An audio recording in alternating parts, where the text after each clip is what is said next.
ଦର୍ଶକ ବନ୍ଧୁ ଧ୍ୟାନରେ ଶୁଣନ୍ତୁ। 1 ନମ୍ବର, ଲମ୍ବା ଏବଂ ମୋଟା ନାକ ଥିବା ଲୋକମାନେ ବୁଦ୍ଧିମାନ, ଚାଲାକ ଏବଂ ଧନବାନ ହୋଇଥାନ୍ତି। 2 ନମ୍ବର, ଯେଉଁ ଲୋକର ନାକ 3.5 ଆଙ୍ଗୁଳି ସେମାନେ ନିଜ ବାହୁବଳରେ ଧନ ଅର୍ଜନ କରିପାରିଥାନ୍ତି। 3 ନମ୍ବର, ଯେଉଁ ଲୋକର ନାକ 3 ଆଙ୍ଗୁଳି ହୋଇଥାଏ ସେମାନେ ବହୁତ ସନ୍ତାନର ଅଧିକାରୀ ହୋଇଥାନ୍ତି। 4 ନମ୍ବର, ଯେଉଁ ଲୋକମାନଙ୍କର ନାକ ନିଜ ଆଙ୍ଗୁଠିରେ 2.5 ଆଙ୍ଗୁଠି ହୋଇଥାଏ ସେମାନେ ଧନହୀନ ହୋଇଥାନ୍ତି।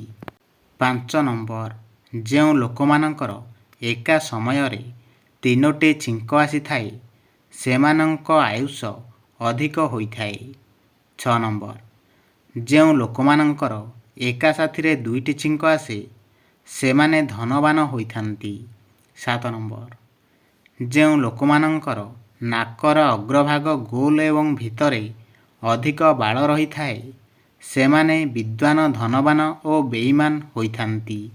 8 ନମ୍ବର, ଯେଉଁ ଲୋକଙ୍କ ମୁଣ୍ଡର ଗଠନ ବହୁତ ବଡ଼ ହୋଇଥାଏ ସେମାନେ ଦରିଦ୍ର ଓ ଅଳସୁଆ ମଧ୍ୟ ହୋଇଥାନ୍ତି। 9 ନମ୍ବର, ଯେଉଁ ଲୋକର ମୁଣ୍ଡର ଗଠନ ଉଚ୍ଚା, ନିଚା ଓ ତେଢ଼ାମେଢ଼ା ସେମାନେ ଦୁଃଖ ଓ ରୋଗଗ୍ରସ୍ତ ହୋଇଥାନ୍ତି। 10 ନମ୍ବର, ଯେଉଁ ଲୋକର ମୁଣ୍ଡ ଚେପଟା ସେମାନେ ନିଜ ଲୋକଙ୍କୁ ଧୋକା ଦେଇଥାନ୍ତି ଏବଂ ବ୍ୟଭିଚାରୀ ହୋଇଥାନ୍ତି। 11 ନମ୍ବର, ଯେଉଁ ଲୋକର ମୁଣ୍ଡ ମାଛ ଆକୃତିର ସେମାନେ ଅକ୍ରମରେ ଲାଗିଥାନ୍ତି ଏବଂ ଦୁଃଖରେ ଜୀବନ ବ୍ୟତୀତ କରିଥାନ୍ତି। 12 ନମ୍ବର, ଯାହାର ମୁଣ୍ଡର ଗଠନ କଳସ ପରି ହୋଇଥାଏ ସେମାନେ ଚୋର, ଲମ୍ପଟ ଓ ବିଶ୍ୱାସଘାତୀ ହୋଇଥାନ୍ତି। 13 ନମ୍ବର, ଯେଉଁ ଲୋକର ମୁଣ୍ଡ ପୂରାପୂରି ଚନ୍ଦା ହୋଇଥାଏ ସେମାନଙ୍କର ଅର୍ଥାଭାବ ସମସ୍ୟା ଲାଗି ରହିଥାଏ। 14 ନମ୍ବର, ଯେଉଁ ଲୋକର ମୁଣ୍ଡର ଗଠନ ଛୋଟ ସେମାନେ ଅଧା ପାଠୁଆ କାର୍ଯ୍ୟରେ ନିପୁଣ ଏବଂ ଚାଲାକ ହୋଇଥାନ୍ତି।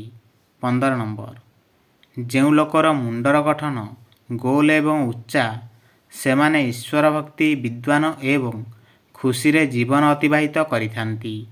16 ନମ୍ବର, ସୁନ୍ଦର, ସୁଢଳ ଓ ମୁଣ୍ଡ ବଡ଼ ଥିବା ଲୋକ ବିଦ୍ୱାନ, ଧନୀ ଏବଂ ମନ୍ଦବୁଦ୍ଧି ସମ୍ପୂର୍ଣ୍ଣ ହୋଇଥାନ୍ତି। 17 ନମ୍ବର, ଯେଉଁ ଲୋକର ତାଳୁରେ ଚୁଟି ନଥାଏ କିମ୍ବା କମ୍ ଚୁଟି ଥାଏ ସେମାନେ ଧନୀ ଏବଂ ବିଦ୍ୱାନ ହୋଇଥାନ୍ତି। 18 ନମ୍ବର, ଯେଉଁ ଲୋକର ମୁଣ୍ଡର ଗଠନ ନଟୁ ପରି ହୋଇଥାଏ ସେମାନେ ଭାଗ୍ୟଶାଳୀ ହୋଇଥାନ୍ତି। 19 ନମ୍ବର, ଯେଉଁ ଲୋକର ମୁଣ୍ଡର ଗଠନ ବଡ଼ ଏବଂ ନୀଚ ହୋଇଥାଏ ସେମାନେ ଧର୍ମ, ଆତ୍ମା ଏବଂ ବିଦ୍ୱାନ ହୋଇଥାନ୍ତି।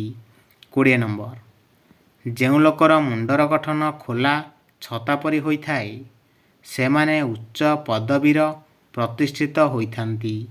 21 ନମ୍ବର, ଯେଉଁ ଲୋକର ମୁଣ୍ଡର ଗଠନ ହାତୀ ମୁଣ୍ଡ ପରି ଦେଖାଯାଏ ସେମାନେ ରାଜାଙ୍କ ପରି ଐଶ୍ୱର୍ଯ୍ୟ ପ୍ରାପ୍ତ ହୋଇଥାନ୍ତି।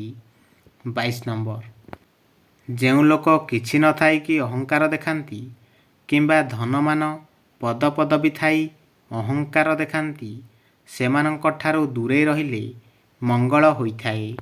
23 ନମ୍ବର, ଯେଉଁ ଲୋକମାନେ ସଦାସର୍ବଦା ଏଇଟା ହୋଇପାରିବ ନାହିଁ, ସେଠିକି ଗଲେ ଲାଭ ନାହିଁ, ଏମିତି କଲେ ହୋଇପାରିବ ନାହିଁ ଏହିପରି ବାକ୍ୟ କହିଥାନ୍ତି ସେମାନେ ନିରାଶବାଦୀ ହୋଇଥାନ୍ତି। 24 ନମ୍ବର, ଯେଉଁ ଲୋକମାନେ ଆପଣଙ୍କର ପ୍ରତ୍ୟେକ କଥାକୁ କାଟିଦିଅନ୍ତି କିମ୍ବା ଆପଣଙ୍କୁ ନକାରାତ୍ମକ ଶବ୍ଦ କହିଥାନ୍ତି ସେପରି ଲୋକ ପ୍ରତି ସାବଧାନତା ରଖିବା ନିହାତି ଆବଶ୍ୟକ ହୋଇଥାଏ। 25 ନମ୍ବର, ଯେଉଁ ଲୋକମାନେ ଈର୍ଷାକୁ ପ୍ରତିଦ୍ୱନ୍ଦ୍ୱୀ, ଅଧିକ ସମୟ କଥା କହୁଥିବା, ଧନଲୋଭୀ, ନିଜ ଅହଙ୍କାର ପ୍ରିୟ ଏବଂ ମହିଳାମାନଙ୍କ ପ୍ରତି ଆକର୍ଷିତ ହୋଇଥାନ୍ତି ସେମାନଙ୍କ ପ୍ରତି ସତର୍କ ରହିବା ଆବଶ୍ୟକ। 26 ନମ୍ବର, ଯେଉଁ ଲୋକମାନେ ବହୁରୂପୀ, ମୁହଁରେ ନକଲି ହସ ହସୁଥାନ୍ତି, ସବୁ କଥାରେ କିପରି ହେବ ପଚାରନ୍ତି ଏବଂ ଅତ୍ୟଧିକ ମିଠା କଥା କହୁଥିବା ଲୋକମାନଙ୍କ ପ୍ରତି ସତର୍କ ରହିବା ଉଚିତ। 27 ନମ୍ବର, ଯେଉଁ ଲୋକମାନେ ମଦ, ମାଂସ ଏବଂ ମୈଥୁନ ଅତି ଆକର୍ଷିତ ହୋଇଥାନ୍ତି ସେମାନଙ୍କ ସହିତ ସଙ୍ଗତି କରିବା ବିପଦଜନକ ହୋଇଥାଏ ତେଣୁ ସତର୍କ ରହିବା ଉଚିତ।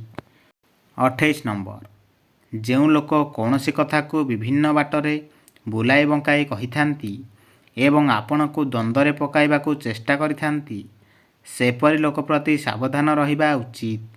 29 ନମ୍ବର, ଯେଉଁମାନେ ପ୍ରକୃତରେ ଖରାପ ପ୍ରକୃତିର ହୋଇଥାନ୍ତି, ସେମାନେ ନିଜକୁ ଶ୍ରେଷ୍ଠ ପ୍ରମାଣିତ କରିବା ପାଇଁ ଚେଷ୍ଟା କରିଥାନ୍ତି ଏବଂ ଅଧିକ ଯୁକ୍ତିତର୍କ କରିଥାନ୍ତି, ତେଣୁ ସତର୍କ ରହିବା ଉଚିତ। 30 ନମ୍ବର, ଯେଉଁ ଲୋକମାନେ ଖରାପ ପ୍ରକୃତିର ହୋଇଥାନ୍ତି, ସେମାନେ କେବଳ ବାହାରୁ ଆପଣଙ୍କ ଧ୍ୟାନ ଆକର୍ଷଣ କରିବା ପାଇଁ ଚେଷ୍ଟା କରିଥାନ୍ତି, ସେଥିପାଇଁ ବିଶେଷ ସତର୍କତା ଆବଶ୍ୟକତା ହେବା ଉଚିତ। 31 ନମ୍ବର, ଯେଉଁ ଲୋକମାନେ ଖରାପ ହୋଇଥାଏ, ସେ ଆପଣଙ୍କୁ କୌଣସି ନା କୌଣସି ବାଟରେ କାବୁ କରିବାକୁ ଚାହୁଁଥାଏ ଏବଂ ଦରକାର ପଡ଼ିଲେ ପ୍ରଲୋଭନ ଦେଖାଇଥାଏ, ତେଣୁ ସତର୍କତା ଆବଶ୍ୟକ।